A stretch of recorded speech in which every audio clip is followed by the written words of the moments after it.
I know that it has been a help to me when going through trials, that I look to those who are older than I am, that my wife and I are, and to talk to those who've been there. In the middle of dark valleys and long shadows cast by pain and hurt, there are things that we as God's people can say to add to their hurt. And there are things that we can do that will multiply pain. Conversely, there are some things that will help, that we can say and do.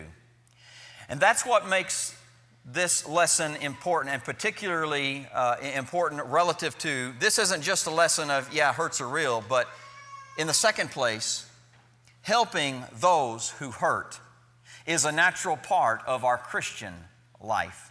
In other words, the Bible tells us that we must reach out to others. I want to give you some things that we should, some things and words that we should avoid. Now, the purpose of printing an outline is so that I don't have to be exhaustive in saying each one of these. This is a list that you can consult, that when someone is going through a hurt and pain and sorrow, you can look at this list and say, and see some things that you really shouldn't say.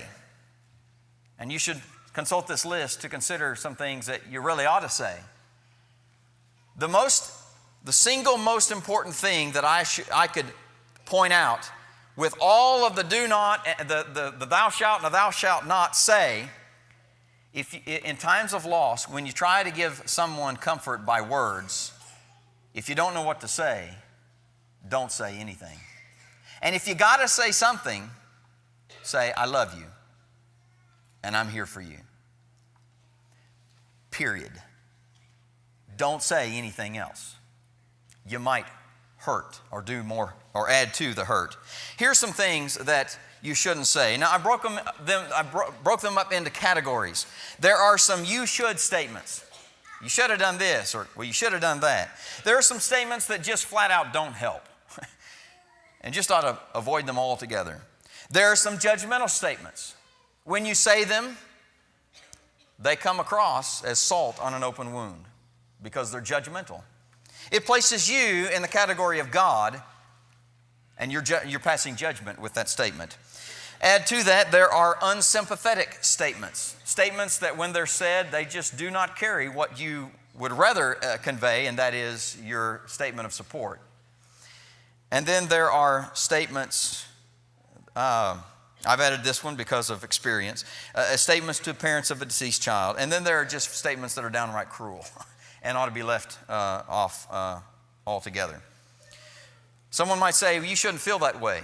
Really? You shouldn't say that. You shouldn't even think that.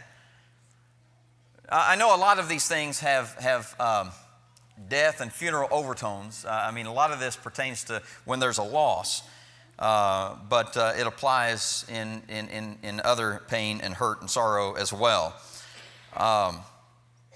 You should put it behind you and get on with your life. Or you should be strong for your husband or your wife or your children. You should be over this by now. These are statements that they just don't, they not only do they not help, you're telling someone how they should feel, and that's not healthy.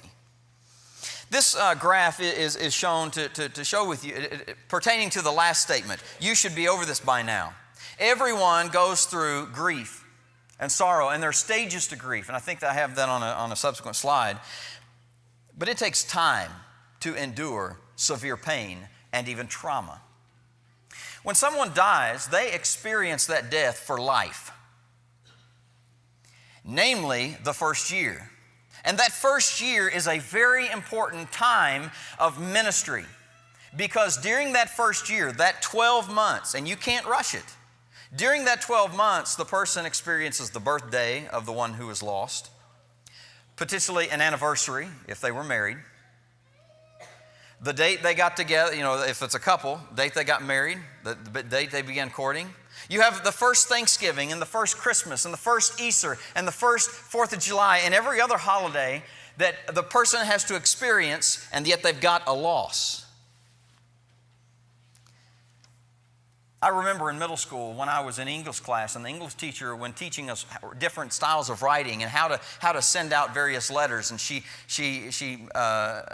gave attention to a sympathy letter, and she said, make sure you send that in the first 2 weeks, because after that 2 weeks, if you send a sympathy letter or sympathy card after the 2 weeks, it's not a good idea, because you would be bringing that pain up all over again. That's not good advice. The English teacher meant well, but that's not good advice. That pain and that ministry opportunity goes on for life, namely the first year. You can see on the graph that's between 6 months and 18 months. 12 months is the highest. That's when people need us the most. 2 weeks or 3 weeks after a funeral, or after the mob of people go home, that's when the grief sets in, and that's when they need the most care. Here are the stages of grief. Everyone has to go through them, and you can't rush them. And everyone grieves in their own way and in their own time. Statements that don't help, you have these. The bottom one, the last one, I know just how you feel. Here's someone well-meaning. She comes to the person who's grieving and says, I know just how you feel. Now, whether this has ever happened physically, this is what goes on mentally in the person's mind of the one grieving. Here's a fight, a struggle. And then the grieving says, I know just how you feel. I would believe that's true. How about some judgmental statements? Well, this is God's will. Well, do you know that? Did God will for this to happen? I don't think so. He's better off. Well, he may be, but I'm in pain. I hurt. Here's some others, judgmental statements. God must have needed him for his choir. God doesn't need a choir. God doesn't need another angel, and God does not need another jewel in his crown. Do not say these statements. These do not help, and they're even not true. Unsympathetic statements. I knew someone who died with that. Well, that doesn't help. Call me if you need me. How about I'll be there tomorrow to shine your shoes. I'll be there tomorrow I'll be there in an hour to wash your dishes. Call me if you need me. I know it's really easy to say, but it doesn't help. Ministry is doing and filling the need. Statements to parents, you're so lucky your child is in heaven with God. I didn't feel that way.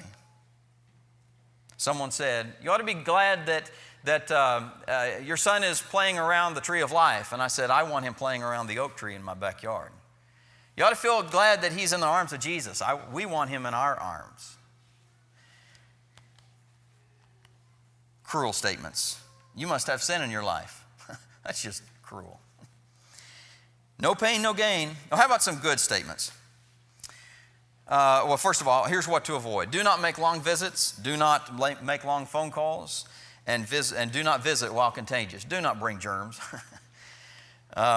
What to say? You can say these. I'll pray for you. I love you. I don't want you to die. I need you. You can let someone talk about their pain and their loss. You just be quiet and let them talk. Do say, you made an impact in my life. It's all right to cry. It's all right to be scared, and it's all right to ask why. What to do? Send cards. I never did appreciate cards. A young guy, I never did appreciate cards until my son died. People would walk in the hospital room, and I would cry. In subsequent days, people would send cards, lots of cards, and just opening a card, I would cry. They help. What a valuable ministry. Back up a minute. You can accompany a patient for treatment and their test results. This is holding their hand during their trouble. This is a statement that says, I know you're hurting, let me hurt with you. And isn't that what the Bible says in Romans 12, our text, verses 14 and 15? Here's what you can do. You can start several ministries. One would be a sisters' saints. This is for widows. I'm sure that we have 20 to 30 widows in our large assembly, not just tonight's assembly, but in the congregation at large. When hurt happens in your home, the person I want to hear from is not someone who's never walked down that road. I want to hear from people who've walked down that road, that exact road. I remember the first time I went to the funeral home after our son's death. And I was talking to an old woman from, and I know, she's not old. It's not wrong to say old. In South Alabama, it's a badge of honor to say old, and I say it with respect. I was talking to an old woman, Christian woman, and I found myself pouring my heart out to her, and she said at the end, she said, I'm sorry, I know it's got to be tough. I've never had kids. I just want to get out of there. First, I wanted to slap her. That would be unchristian, but I just want to get out of there. And I couldn't get out of the funeral home fast enough, and I cried. When the loss happens,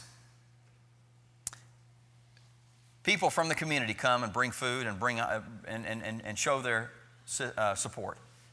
Wouldn't it make a great statement of faith if someone from the community come and said, well, who's this group of people? That's our support sister saints.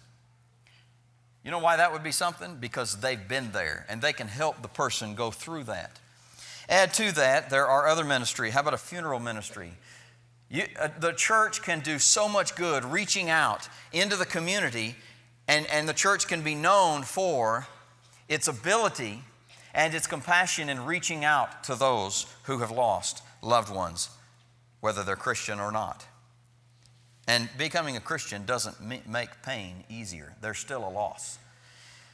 Start a ministry support group for cancer or any long-term illness to hold the hands of the families who are walking down the lonely and grueling process of long-term illness. I love this idea. The bands for Brother Williams and his family, and the shirts for Bailey Smith. What a great statement of faith that we can have when we rally together and support those who are enduring pain and hurt. We are the ones who are helping those who hurt. And there are many other ways. We have a teddy bear ministry. If you want to be involved in that, you can. We give food baskets at holiday, at Christmas time. Man, what a great statement of faith to help those who don't have those items, and we can help. Add to that, there's so many other things. We can give food baskets to the emergency room, the staff, and those who find themselves. I think about those who find themselves in the emergency room on Christmas Day or Thanksgiving Day. Wouldn't it be nice to have a basket of support at that time? I've been known for hat rack apps. These are points of application to hang your hat on. And then we're going to sing some songs that reinforce this practical idea of helping those who hurt. Number one, the first point of application is simply to hush. Be silent. The best thing that Job's 3 friends did when they got to Job is that they didn't say a word for 7 days. Hush. Be silent. Keep quiet. Don't say anything. Let them do the talking. That's what we can do. To apply this lesson and to help those who hurt is to be quiet and just to let them speak. Number 2 is to hug.